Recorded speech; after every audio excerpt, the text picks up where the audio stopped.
అన్ని క్లియర్ చేసి సంవత్సరం లోపల ఏదైతే మెగా డిఎస్సి పెట్టి ఉద్యోగాలు ఇచ్చిన పార్టీ ఎన్డీఏ అని చెప్పి కూడా నేను మీకు తెలియజేస్తున్నా. మొన్ననే 6500 మంది పోలీస్ కానిస్టేబుల్ని రిక్రూట్ చేశాం. ఇప్పటి వరకు దగ్గర ప్రైవేటు వ్యవస్థలో ఒక 4-5 లక్షల మందికి ఉపాధి కల్పించాం. నిన్న మొన్న మీరు చూశారు, దేశంలో వచ్చిన పెట్టుబడుల్లో 25.3% మన రాష్ట్రానికి వచ్చాయంటే అది ఇక్కడుండే ఎన్డీఏ ప్రభుత్వం యొక్క సమర్థత అని మీ అందరికీ విజ్ఞప్తి చేస్తున్నా. నేను కానీ మిత్రుడు పవన్ కళ్యాణ్ గారు కానీ ఇంకో పక్క బీజేపీ అధినేత ప్రధానమంత్రి నరేంద్ర మోడీ గారు, ఈ మూడు కూడా మీరు చూస్తే ఇది డబల్ ఇంజిన్ సర్కారే కాదు, ట్రిపుల్ ఇంజిన్ బుల్లెట్ ట్రైన్. ఇది దూసుకెళ్తున్నాం, టెక్నాలజీ బుల్లెట్ ట్రైన్. ఈరోజు మీరు చూస్తే ఒక పని కాదు, ఒక పక్క అభివృద్ధి, ఒక పక్క సంక్షేమం. ఒకప్పుడు మీ రోడ్లు మీరు చూశారు, ఈరోజు మట్టి లేని పరిస్థితుంటే నేను ఒకటే చెప్పాను మా అధికారులకి, గుంతలుగానుంటే మీ పని భరతం పడతానని చెప్పి ఎక్కడికక్కడ గుంతలు లేని రోడ్లు, పాట్ హోల్స్ లేని రోడ్లు, మీ ప్రయాణం ఎక్కడికి పోవాలన్నా సుజావుగా ఉండే విధంగా చేసే బాధ్యత నాదని మీ అందరికీ హామీ ఇస్తున్నా. నిన్ననే రోడ్లు వేయడంలో పుట్టపర్తి జిల్లాలో గిన్నీస్ రికార్డ్. 2 రోజుల్లో 40 కిలోమీటర్ రోడ్డు వేశారు, రాత్రి మగుళ్ళలో పనిచేశారు. నేషనల్ హైవేల మీద శ్రద్ధ పెట్టాం, స్టేట్ హైవేల మీద శ్రద్ధ పెట్టి రోడ్లన్నీ బాగా చేశాం. కడాన మీరు చూస్తే కరెంటు ఛార్జీలు పెంచేసి వెళ్ళాడు. అప్పుడు రెగ్యులేటరీ కమిషన్ కూడా వేశాడు, ట్రూ అప్ ఛార్జెస్ అని పెట్టాడు.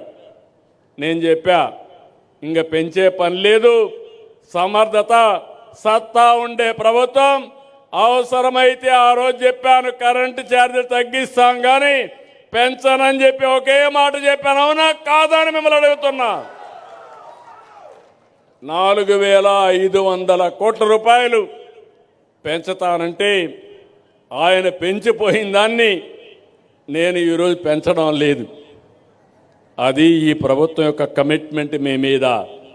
భవిష్యత్తులో కరెంటు ఛార్జీలు పెంచను, మీరు బ్రహ్మాండంగా హాయిగా నిద్రపోవచ్చు. ఆ విషయం మీరు గుర్తుపెట్టుకోవాలి. ఎస్సీ ఎస్టీలకు బీసీలకు రాయితీ కింద నేను మీ అందరికి కూడా సోలార్ ఇస్తా, మీరే కరెంట్ ఉత్పత్తి చేసుకునే స్వేచ్ఛ మీకు ఇస్తా. ఇలాంటివన్నీ కూడా ఈరోజు జరుగుతున్నాయి. ఇంకో పక్కన మీ అందరికీ ఒకటే విజ్ఞప్తి చేస్తున్నా, ఇప్పుడు కొత్త కాన్సెప్ట్ తీసుకొచ్చాను, speed of delivering governance.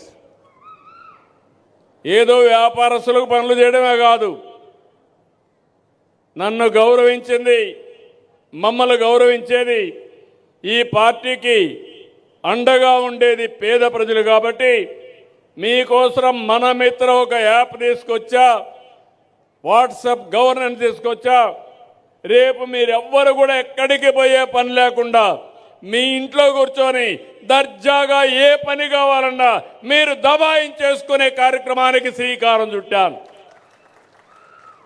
Caste certificate కావాలన్నా, ఇన్కమ్ సర్టిఫికేట్ కావాలన్నా, మీకు ఏ పని కావాలన్నా, కడాన మీకు ఫోన్లో టైప్ చేయడం తెలియకపోతే మెసేజ్ పెడితే ఏఐ ద్వారా మెసేజ్ని కన్వర్ట్ చేసి మళ్ళా పని చేసి ఆ మెసేజ్ని మీకు చెప్పే బాధ్యత నేను తీసుకుంటానని చెప్పి కూడా నేను మీకు తెలియజేస్తున్నా. ఒక సేవకుడుగా ఉంటా, ఒక అన్నగా ఉంటా. అదే మరిగా మీ అందరికీ ఎక్కడా ఇబ్బంది లేనటువంటి సుపరిపాలనకు నాంది పలకతా, అది నా బాధ్యత. ఇంకో పక్క మీరు ఒకసారి చూస్తే ఇండ్ల దగ్గర కూర్చొని పని చేసుకునే రోజులు వస్తున్నాయి. వర్క్ ఫ్రమ్ హోమ్ చదువుకొని ఉంటే పొలాల్లో పనులు చూసుకుంటూ, అవసరమైతే తల్లిదండ్రులు చూసుకుంటూ ఇంటి దగ్గరనే కూర్చొని పనిచేసే రోజులు వస్తున్నాయి. నాలెడ్జ్ ఎకానమీలో మీరు ఎవ్వరూ ఊహించిన విధంగా గూగుల్ అయితే $15 బిలియన్ అంటే దగ్గర 1,35,000 కోట్ల రూపాయలు పెట్టుబడులు పెట్టి డేటా సెంటరు, ఏఐ సెంటర్ని మన విశాఖపట్నంలో పెడుతున్నారంటే ఇటీవల కాలంలో ఏ రాష్ట్రంలో ఇంత పెద్ద ఎత్తున పెట్టుబడులు రాలేదు. అది మనం సాధించిన ఘనత. ఇలాంటివి అనేక కార్యక్రమాల్లో మనం ముందుకు పోతున్నాం.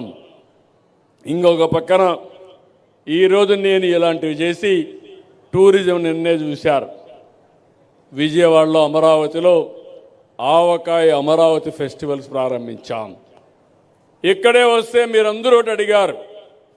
ఇక్కడికి వచ్చినప్పుడు జగ్గన్న తోట ప్రబల తీర్థం, ఇది శతాబ్దాలుగా కోనసీమ ప్రజల భక్తి విశ్వాసాలు గౌరవిస్తూ జగ్గన్నపేట ప్రబల తీర్థాన్ని రాష్ట్ర పండుగగా జరపాలని నిర్ణయించాను. నిన్నే క్యాబినెట్లో నిర్ణయించాను. ఇది ఒక పండుగే కాదు, 400 సంవత్సరాల నుంచి వారసత్వంగా వస్తున్నటువంటి ఆధ్యాత్మిక సాంస్కృతిక ఉద్యమం. ప్రతి ఏటా కనుమ పండుగ, నిన్నటి వరకు న్యూ ఇయర్ అయింది, రేపు సంక్రాంతి వస్తూ ఉంది. సంక్రాంతి కన్క్లూడింగ్ ఫంక్షన్ కింద మనం కనుమ చేసుకుంటాం. అందులో ఈ ప్రాంతంలో అయితే గోదావరి జిల్లాలు అనగానే గుర్తొచ్చేది కోడి పందాలు. అయితే ఒకటే కోరుతున్నా, జోదాలు వద్దు.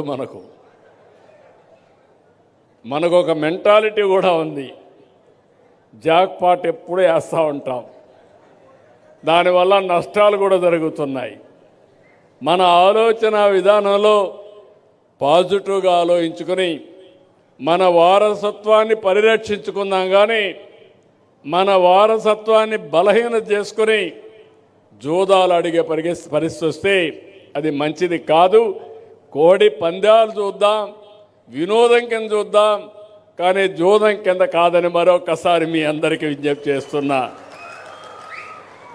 ఇక్కడికి వస్తే జగ్గన్న తోట మనం చూస్తే శివుని 11 రూపాలైన ఏకాదశ రుద్రులు ఒకే చోట దర్శనం ఇవ్వడం దేశంలోనే అరుదైన సందర్భం. వాడపల్లి విశ్వేశ్వర ప్రభలు, కాట్రేనికోన మహేశ్వర ప్రభలు, భీమవరం త్రయంబక ప్రభలు, నల్లజర్ల త్రిపురాంతక ప్రభలు, నేదునూరు శ్రీకంఠ ప్రభలు, ముమ్మడివరం కాళాగ్ని రుద్ర ప్రభలు, మొగల్తూర్ నీలకంఠ ప్రభలు, పాలకొల్లు మృత్యుంజయ ప్రభలు, గంగాలకురు అగ్రహారం సర్వేశ్వర ప్రభలు, గంగాలకురువు సదాశివ ప్రభలు, పుల్లేటి కుర్రు శ్రీముఖేశ్వర ప్రభలు. అంటే 11 రూపాలైనటువంటి ఇవన్నీ కూడా 11 పురాతన శైవ ఆలయాల నుంచి వచ్చే ప్రభలు ఒకే వేదిక పైన కొలువివ్వడం ఈ ఫంక్షన్ ప్రత్యేకత.